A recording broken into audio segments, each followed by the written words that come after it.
Assalamualaikum friends, how are you all? This is Maruk and you are watching English with Maruk. So without wasting our time, let's start our today's video. So our today's topic is parts of speech.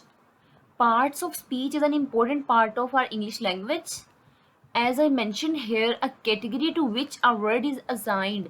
एक word को हम जिस category में assign करते हैं जिससे वो relate करता है in accordance with its syntactic function, अपने जो राइटिंग स्टाइल होता है, अपना राइटिंग फंक्शन जो एक वर्ड का होता है उसके अकॉर्डिंग जब हम उसको किसी कैटेगरी के साथ अटैच करते हैं तो उसके अकॉर्डिंग हम वर्ड्स को डिवाइड करते हैं पार्ट्स ऑफ स्पीच में. सेकेंड पॉइंट क्या है? Are traditional class of words distinguish according to the kind of idea denoted and the function performed in a sentence.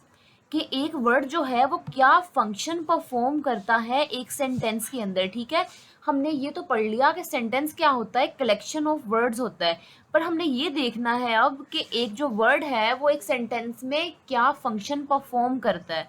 Third point क्या है? The part of speech indicates how a word function in meaning as well as grammatically within the sentence. ये तो हमने देख लिया. अब मैंने आपको बता दिया कि हम देखना है हमने कि ये फंक्शन क्या करता है अकॉर्डिंग टू देयर मीनिंग, कि एक वर्ड का क्या मीनिंग होता है. और हमने इसमें प्लस ये करना है कि हमने ये देखना है कि ग्रामेटिकली एक वर्ड की क्या वैल्यू है, वो किस कैटेगरी से बिलोंग करता है. तो फोर्थ पॉइंट है words are classified according to their function in a sentence. तो हमने वर्ड्स को जो नेम दिए हैं वो हमने अकॉर्डिंग टू देयर फंक्शन दिए हैं, इनका जो फंक्शन है वो सेंटेंस में. ठीक है, यहाँ पे साथ जो मैंने पिक अटैच किया है प्लीज़ आप इसे रीड कीजिएगा. इसमें ऑब्जेक्टिव्स लिखे हैं मैंने पार्ट्स ऑफ स्पीच के, कि इसके वो ऑब्जेक्टिव का मतलब है कि इनका मकसद क्या होता है. ठीक है, सो नेक्स्ट स्लाइड पे मूव करते हैं.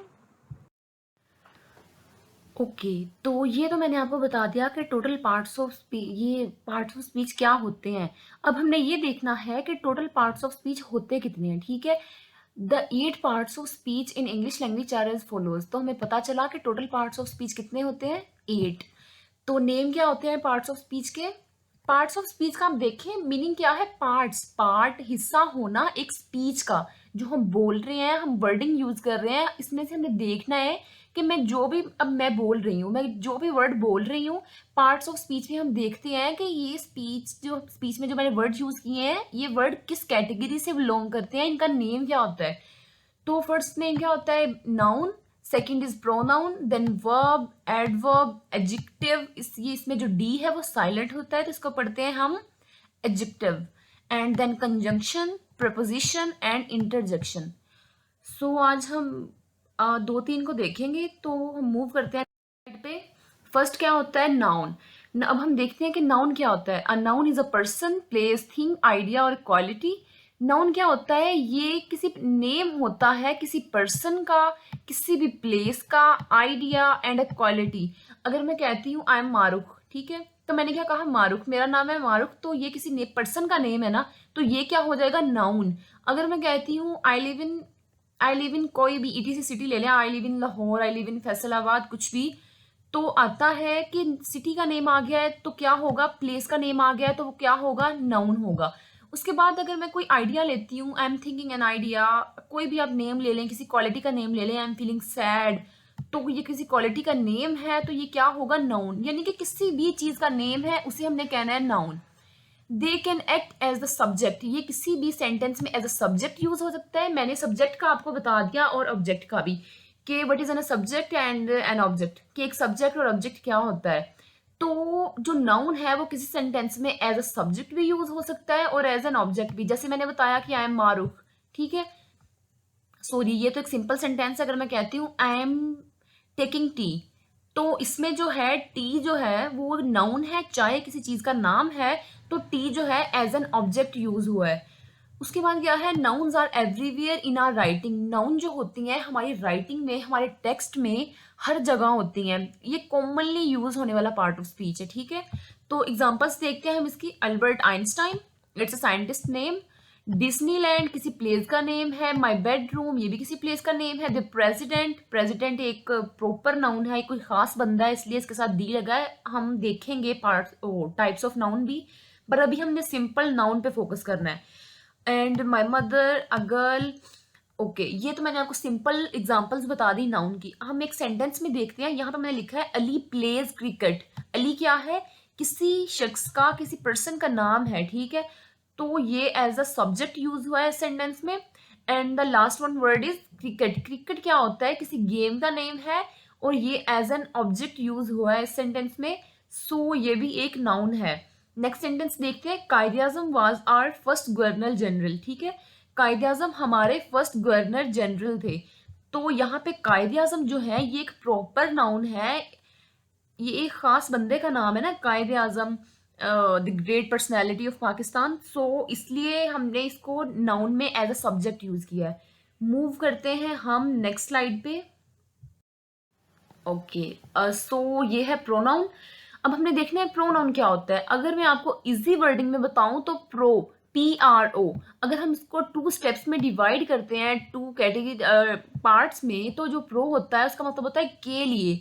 एंड नाउन का तो आपको मैंने बता दिया। तो प्रो नाउन का मतलब हुआ नाउन के लिए, ऐसे वर्ड्स जो हम यूज करते हैं नाउन के लिए।